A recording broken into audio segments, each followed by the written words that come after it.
ప్రతి ఒక్క ఇంటికి కరెంట్ ఇవ్వడం, ప్రతి ఒక్క ఇంటికి గ్యాస్ ఇవ్వడం. నేనే ఆ రోజు దీపం పెట్టాను. మా ఆడబిడ్డలు మర్చిపోయారు, అప్పుడప్పుడు మర్చిపోయే ఇబ్బందులు తెచ్చుకుంటున్నాం. నేను ఆ రోజు వంట చేసేటప్పుడు మా తల్లి కష్టాలు చూశాను. వంట ఇంట్లో నుంచి బయట వస్తే కండ్లలో నీళ్లు వచ్చేటివి.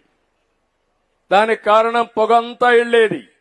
ఆ పొగతో ఊపిరితిత్తులు కూడా దెబ్బతినేటివి. ఆ రోజు నేను ఆలోచించి నా ఆడబిడ్డలకు ఈ కష్టాలు ఉండడానికి వీలు లేదు, నా తల్లి పడిన బాధ నా ఆడబిడ్డలు పడడానికి వీలు లేదని దీపం పెట్టాను. ఇంటింటికి పిలిచి దీపం కనెక్షన్ ఇచ్చాను. అవునా కాదా తల్లి? అయినా మర్చిపోయారు కదా. అప్పుడప్పుడు మర్చిపోతున్నారు. మర్చిపోయినప్పుడు భూతం వస్తా ఉంది. మళ్ళా ఆ భూతాన్ని వదిలించుకోవడానికి మళ్ళీ వస్తున్నాం.